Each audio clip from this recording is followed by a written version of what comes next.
ನಮಸ್ತೆ ಎಲ್ರಿಗೂ ಕಿಚನ್ ಕನ್ನಡತಿ ಯೂಟ್ಯೂಬ್ ಚಾನಲ್ಗೆ ಸ್ವಾಗತ. ಇವತ್ತು ನಾನೊಂದು ಚಪಾತಿ ಹಿಟ್ಟಲ್ಲಿ ಒಂದು ಸ್ವೀಟ್ ಮಾಡೋದು ತೋರಿಸ್ತಿದ್ದೀನಿ. ಅದು ಮಾಡೋಕ್ಕೆ ನಾನೊಂದು ಗ್ಲಾಸಲ್ಲಿ ಬೆಲ್ಲ ತೊಗೊಂಡಿದ್ದೆ. ಅದೇ ಗ್ಲಾಸಲ್ಲಿ ಒಂದು 3 ಗ್ಲಾಸ್ ನೀರು ಹಾಕ್ಕೊಂಡಿದ್ದೀನಿ. ರುಚಿಗೆ ನಿಮ್ಗೆ ಹೆಂಗೆ ಬೇಕೋ ಹಂಗೆ ಜಾಸ್ತಿ ಕಮ್ಮಿ ಮಾಡ್ಕೋಬೋದು. ಅದನ್ನು ಗ್ಯಾಸ್ ಮೇಲೆ ಇಟ್ಟಿದ್ದೀನಿ ಸ್ವಲ್ಪ ಕರಗಕ್ಕೆ. ಹಾಗೆ ಒಂದು 4ರಿಂದ 5 ಚಪಾತಿ ಆಗೋಷ್ಟು ಹಿಟ್ಟು ಕಲಸಿಟ್ಕೊಂಡಿದ್ದೆ. ಅದು ನೆಂದಿದೆ ಹಿಟ್ಟು ಚೆನ್ನಾಗಿ. ಹಾಗೆ ಗ್ಯಾಸ್ ಮೇಲೆ ಬೆಲ್ಲ ಕರಗಕ್ಕೆ ಇಟ್ಟಿದ್ನಲ್ವ, ಅದು ಕರಗಿದೆ ಬೆಲ್ಲ. ಕರ್ಗಿದ್ಮೇಲೆ ನಾನೇನು ಮಾಡಿದೆ, ಸ್ವಲ್ಪ ಬೆಲ್ಲದಲ್ಲಿ ಕಸ ಕಡ್ಡಿ ಇರುತ್ತೆ ಅಂತ ನಾನು ಅದನ್ನು ಶೋಧಿಸ್ಕೊಂಡು ಮತ್ತೆ ಅದೇ ಪಾತ್ರೆಗೆ ಹಾಕಿ ಕುದಿಯೋಕೆ ಇಟ್ಟಿದ್ದೀನಿ. ಹಾಗೆ ಈ ಕಡೆ ಅದನ್ನು ನೆಂದಿತ್ತಲ್ವ ಹಿಟ್ಟು, ಅದನ್ನೇ ಚಪಾತಿ ಮಾಡ್ಕೊಳ್ಳೋಣ. ಹಿಟ್ಟು ಹಚ್ಚಿನೇ ಮಾಡಬಾರ್ದು ಚಪಾತಿ, ಆ್ಯಕ್ಚುಲಿ ಎಣ್ಣೆ ಹಚ್ಚೇ ಮಾಡಬೇಕಿದು.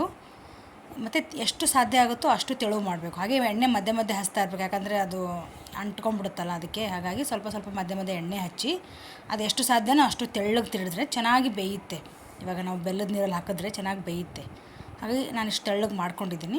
ಇದನ್ನು ಚಾಕುನೋ ಅಥವಾ ಒಂದು ಸ್ಪೂನ್ ಹಿಂಭಾಗನೋ ತೊಗೊಂಡು ಈ ಥರ ಸ್ಕ್ವೇರ್ ಆಗಿ ಕಟ್ ಮಾಡಿಕೊಂಡು, ಎಷ್ಟೆಷ್ಟು ಸೈಜ್ ಬೇಕೋ ಅಷ್ಟು, ದೊಡ್ಡದು ಬೇಕು ಚಿಕ್ಕದು ಬೇಕು ಆ ಥರ ಸಣ್ಣದು ಮಾಡಿಕೊಂಡು, ನಾನು ಸಣ್ಣದಾಗಿ ಕಟ್ ಮಾಡಿಕೊಂಡು, ಈಗ ಕುದೀತಾ ಇದೆಯಲ್ಲ ಬೆಲ್ಲದ ನೀರು, ಅದರಲ್ಲಿ ಒಂದೊಂದಾಗಿ ಹಾಕ್ತಿದ್ದೀನಿ.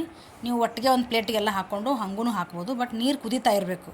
ಹೇಳಬೇಕಂದ್ರೆ ನೀರು ಸಿಮ್ಮಲ್ಲಿ ಇಡಬಾರ್ದು, ಸ್ವಲ್ಪ ಜೋರು ಉರಿಲಿಟ್ಟು ನೀರು ಚೆನ್ನಾಗಿ ಕುದೀತಾ ಇರಬೇಕು. ಆವಾಗ ಹಾಕಿ ಆಲ್ಮೋಸ್ಟ್ ನಾನು ಎಲ್ಲ ಚಪಾತಿನೂ ಸೇಮ್ ಪ್ರೊಸೀಜರಲ್ಲೇ ಮಾಡಿಕೊಂಡೆ. ಒಂದು 5 ಚಪಾತಿ ಆಯಿತು. ಅದೇ ಥರ ತೆಳ್ಳಗೆ ತೀಡ್ಕೊಂಡು ಕಟ್ ಮಾಡಿಕೊಂಡು ಈ ಥರ ಹಾಕ್ಕೊಂಡಿದ್ದೀನಿ ಬೆಲ್ಲದ ನೀರಲ್ಲಿ. ಅದು ಕುದೀತಾ ಇದೆ. ಬೆಲ್ಲ ಪಾಕ ಮಾಡೋಕ್ಕೆ ಬರಬಾರ್ದು, ಜಸ್ಟ್ ಬೆಲ್ಲದ ನೀರಲ್ಲಿ ಕುದೀತಾ ಇರೋ ನೀರಲ್ಲಿ ಹಾಕಬೇಕು. ಇದು ಆ್ಯಕ್ಚುಲಿ ಉತ್ತರ ಕನ್ನಡದಲ್ಲಿ ಸ್ಪೆಷಲ್ ಇದು. ಚಕ್ಕೋಲಿ ಅಂತ ಕರೀತಾರೆ, ಆಲ್ಮೋಸ್ಟ್ ಎಲ್ಲರ ಮೇಲೂ ಮಾಡ್ತಾರೆ. ಇವಾಗ ಕುದೀತಾ ಇದೆ ನೋಡಿ, ಇನ್ನೂ ಸ್ವಲ್ಪ ನೀರಿದೆ ಅದರಲ್ಲಿ. ಇನ್ನೊಂದು 5 ನಿಮಿಷ ಬಿಟ್ಟಿದ್ದೆ, ಒಂದು 5ರಿಂದ 10 ನಿಮಿಷ ಅದು ತೊಗೊಳುತ್ತೆ. ಈಗ ಆಲ್ಮೋಸ್ಟ್ ಕುದ್ದಿದೆ. ಇವಾಗ ಸಣ್ಣ ಉರಿಲಿ ಇಟ್ಬಿಟ್ಟು ಈಗ ನಾನು ಒಂದು ಪ್ಯಾನಲ್ಲಿ ಒಂದು ಸ್ಪೂನಷ್ಟು ತುಪ್ಪ ತೊಗೊಂಡಿದ್ದೀನಿ.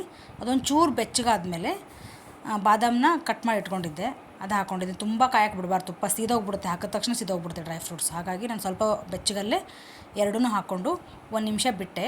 ಇವಾಗ ಸ್ವಲ್ಪ ದ್ರಾಕ್ಷಿ ಮತ್ತು ಬಾದಾಮಿ ಎರಡೂ ಫ್ರೈ ಆಗ್ತಿದೆ.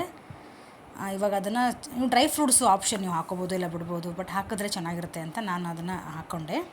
ರೆಡಿಯಾಗಿದೆ. ಸ್ವಲ್ಪ ಇದ್ದರೆ ಸಾಕು, ಸ್ವಲ್ಪ ಕಂದು ಬಣ್ಣ ಬಂದು ಇವಾಗ ರೆಡಿಯಾಗಿದೆ ನೋಡಿ. ಬಿಸಿ ಬಿಸಿ ಚಕ್ಕೋಲಿ ರೆಡಿ, ಸ್ವೀಟ್ ಚಕ್ಕೋಲಿ. ನೀವು ಒಂದ್ಸಲಿ ಟ್ರೈ ಮಾಡಿ, ಹೇಗೆ ಬಂದಿದೆ ಅಂತ ಕಮೆಂಟ್ ಮಾಡಿ.